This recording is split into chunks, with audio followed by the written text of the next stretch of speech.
जी, तो students next है work hard लेस्ट you में फेल। सख्त मेहनत करो ऐसा ना हो कि तुम फेल हो जाओ। तो ये कॉमन एरर है जी रिलेटेड टू यूसेज ऑफ लेस्ट। लेस्ट का इस्तेमाल। अब लेस्ट एक कंजंक्शन है, ये कब यूज़ करनी है इसको ध्यान से समझिए। और यूँ कह लें कि यूसेज ऑफ लेस्ट जो है ये ऑल काइंड्स ऑफ एग्जामिनेशंस जो हैं NTS PPSC एडमिशन का कंपटीशन का कोई भी आप एग्ज़ाम देने जा रहे हैं तो एग्ज़ामिनर का ये फेवरेट कॉमन एरर है, ये उसने रिपीट करना ही करना है। अच्छा, तो फिर इसको हम कैसे समझ सकते हैं? लेस्ट का बैकग्राउंड पॉइंट नंबर 1 याद रखें। लेस्ट का मीनिंग है जी ऐसा ना हो कि।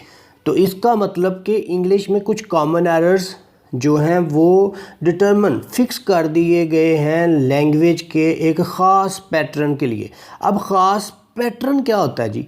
पैटर्न ये है, फॉर एग्ज़ाम्पल जब मैं कहता हूँ कि आप इसका तर्जमा करें कि मैं चाय पिए बगैर नहीं रह सकता, मैं खाना खाए बगैर नहीं रह सकता, तो हर कोई अपने अपने तरीके से इसका ट्रांसलेशन इंग्लिश में करेगा, लेकिन वो ट्रांसलेशन सिंपल वाली या ग्रामर जो टेंसेस देती है उनके लिहाज से वो ट्रांसलेट करेगा तो वो गलत होगा। फिर जब वो करेक्ट करेगा, मतलब कि मैं चाय पिए बगैर नहीं रह सकता, I can't help taking tea, ये इसकी ट्रांसलेशन है। लेकिन वो क्या कहेगा? वो कहेगा I can't live without T.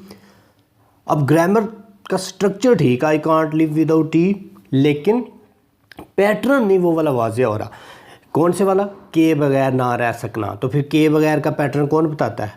Can could के बाद आपने वर्ब जो है हेल्प वो यूज़ करना है और उसके साथ फोर्थ फॉर्म कांट हेल्प आगे जो भी आपने काम करना है। टेकिंग टी, चाय पिए बगैर नहीं रह सकता। Can't help writing a story, कहानी लिखे बगैर नहीं रह सकता। इसी तरह बेटा जी लेस्ट पर भी आ जाएं। लेस्ट एक ख़ास पैटर्न बताता है। कौन से वाला? जब आपने कहना है कि ऐसा ना हो कि, ऐसा ना हो कि मेहनत करो, ऐसा ना हो कि तुम फेल हो जाओ, इस किस्म के पैटर्न्स।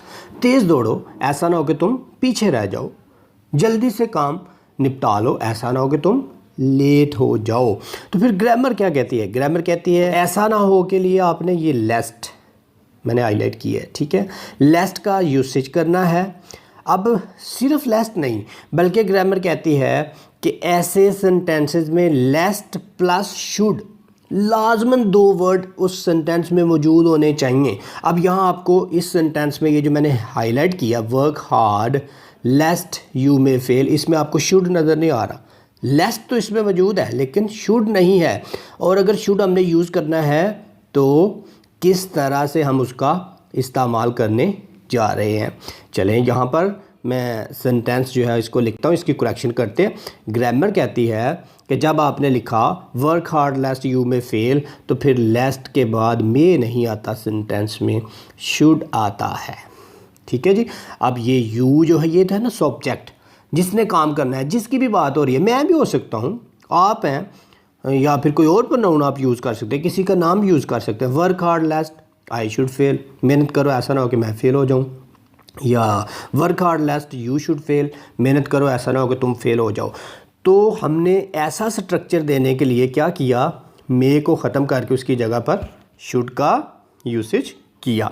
अब क्या पैटर्न हमने सीखा? ऐसे पैटर्न को किस तरह से इंग्लिश में जो है वो हमने लिखना है। तो उसका आंसर है जी ऐसे पैटर्न्स लेस्ट और शुड के साथ डिफ़ाइन किए जाते हैं। लेस्ट और शुड लाजमन आना चाहिए। तो एग्जामिनर क्या करता है? एग्जामिनर शुड की जगह पर क्या लिख देता है? मे लिख देता है, या कोई और मॉडल वर्ब लिख देगा, कैन लिख देगा। लेकिन आपने क्या करना है? उसको डिलीट करके उसको रिप्लेस कर देना है किसकी जगह से? Should. Work hard लेस्ट you should fail. अब यहाँ पर बड़ी इंटरेस्टिंग बात है कि भाई जब हम इसका ट्रांसलेट करेंगे किस में? उर्दू में, तो इसकी ट्रांसलेशन तो कुछ और बन रही है। वर्क हार्ड सख्त मेहनत करो, लेस्ट यू शुड फेल ऐसा ना हो कि तुम्हें फेल हो जाना चाहिए। तो ये तो बड़ी भाई अजीब बात है। इसमें तर्जमा बन रहा है कि तुम्हें फ़ेल हो जाना चाहिए, लेकिन बेटा इसका आंसर ये है कि ऐसा नहीं है, बल्कि ऑटोमेटिकली लेस्ट और शुड जब आप यूज़ कर लेते हैं सेंटेंस में तो उसका उर्दू में तर्जमा खुद ब खुद ये बन जाता है, ऐसा ना हो कि। शुड का मीनिंग चाहिए बिल्कुल नहीं रहता। Work hard लेस्ट you should fail. तो मेरा ख्याल अब ये पैटर्न आपको याद रहेगा और बड़ा दिलचस्प और इंटरेस्टिंग है। इसको याद कैसे रखना है? लेस्ट और शुड का इकट्ठा इस्तेमाल। जिस सेंटेंस में ऐसी बात करनी होगी या जिस सेंटेंस में लेस्ट लिखा हुआ है उसमें शुड लाजमन आना है, और एग्जामिनर क्या करता है वो लेस्ट तो लिख देता है, उसके बाद शुड में कोई ना कोई मॉडल वर्ब और दे देता है, आपने उसको रिप्लेस कर देना किससे? Should say. तो इसको बेटा जी आपने याद रखना है। नेक्स्ट कॉमन एरर है जी